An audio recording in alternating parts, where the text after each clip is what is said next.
Hi everyone, I again welcome you all to your own YouTube channel Healing Spirit. So आज की शुरुआत मैं आपसे एक क्वेश्चन पूछ के करना चाहती हूँ।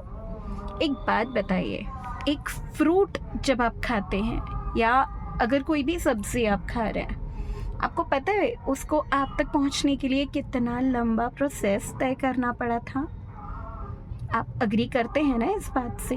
फॉर एग्ज़ाम्पल, जब किसी ने सीड बोया था, जब खेती शुरू करी थी, और पता नहीं आपको किस इंडिया के किस कोने में वो खेती हुई होगी सब्जी की, फल की, उसने कितना बड़ा सफ़र अपना तय किया, उसको उगने में कितना सीज़न लगा, कितना टाइम लगा, उसको अपने आप को डेवलप करने में कितना टाइम लगा, उसके बाद जो ट्रांसपोर्टेशन होता है उसमें कितना टाइम लगता है, राइट? कितने सारे लोगों के हाथों से होके गुज़रा होगा, तब जाके आपने कहीं मार्केट में उसको लिया होगा, उसके बाद आपने उसको ग्रहण किया घर पे आके बना के, या व्हाटएवर आपने सैलड में खाया होगा या फ्रूट्स में खाया होगा।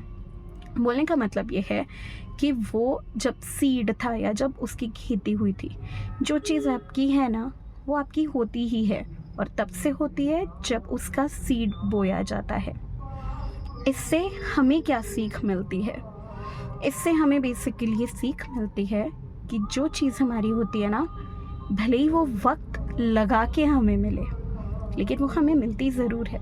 जो चीज़ हमारे नसीब में भगवान ने लिखी है, जो चीज़ हमारे लिए बनी है, वो चीज़ हम पे पहुँचेगी ही, राइट? भले ही आपको ये भले ही आप ये फ़ील करें कि उसको बहुत टाइम लग रहा है, पता नहीं वो आपको मिलेगा या नहीं मिलेगा। फॉर एग्ज़ाम्पल, बहुत लोग बोलते हैं ना कि यार अभी हमें ना पैसों की तंगी चल रही है, पता नहीं कब हमारी प्रोग्रेस होगी, कब हमारा डेवलपमेंट होगा, कब हम ग्रो करेंगे, हमारा भला कब होगा। देखो, आप अपने ना एफ़र्ट्स अपनी तरफ से करते रहिए। जितने ज़्यादा एफ़र्ट्स डालेंगे, आपका फल, आपको जो फ्रूट मिलेगा उतना ही ज़्यादा बढ़िया होगा।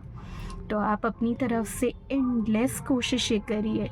आप अपनी तरफ से अगर 100% हो सके तो 100%, नहीं तो उससे भी ज़्यादा जी जान लगा के मेहनत करिए। प्रोसेस कंटिन्यूड रखिए। जैसे फ्रूट या वेजिटेबल के केस मैंने आपको बताया कि उसको टाइम लगता है ग्रो करने के लिए, फिर ट्रांसपोर्टेशन, फिर आप तक पहुंचना, प्रोसेस है ना, वो भी एक। वैसे ही आपकी लाइफ की भी एक जर्नी है, वो भी एक प्रोसेस है। अगर आपको सक्सेस मिलना है तो सक्सेस ओवरनाइट नहीं मिलता।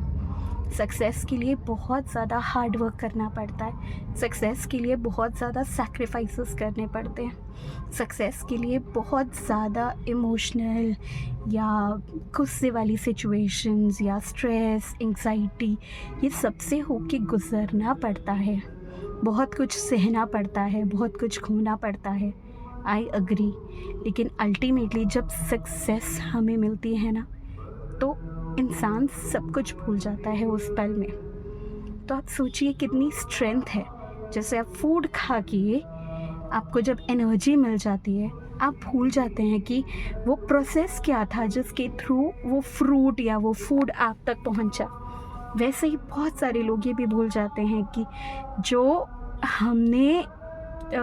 हमें आज रिज़ल्ट मिला है, वो भी हमने बहुत लंबे चौड़े टाइम तक मेहनत करी है, उसके बाद वो रिज़ल्ट मिला है। बहुत सारे लोग सक्सेस के बाद बहुत ज़्यादा ग्रीडी हो जाते हैं, बहुत ज़्यादा एटीट्यूड में रहते हैं, they are like behind the money only. लेकिन जैसे ही हमें सक्सेस मिलती है ना, सबसे पहला हमारा काम होता है कि हमें ग्रैटिट्यूड देना चाहिए, हमें ग्राउंडेड रहना चाहिए, हवा में नहीं उड़ना चाहिए। द मोमेंट हमने अपने स्ट्रगल्स भूल गए, द मोमेंट हम हवा में उड़ने लगे, हमारा लॉस होना या हमारा जो नीचे ग्राफ नीचे को आता है, या हमारा अनसक्सेसफुल होना तय है, वो सक्सेस ज़्यादा नहीं टिकती है। तो इसीलिए हमें एक तो प्रोसेस को एंजॉय करना है, अपने सक्सेस की तरफ जो प्रोसेस जा रहा है हमें उसको एंजॉय करना है, सक्सेसफुल होके अच्छे से उसे एंजॉय करना है, बट हमें ग्रीडी नहीं होना है। अपनी सैक्रिफाइसेस ध्यान रख के हमें हम्बल रह के आगे की जर्नी रेडी करनी है। तो एन्जॉय कीजिए प्रोसेस और फ्रूट्स को एन्जॉय कीजिए।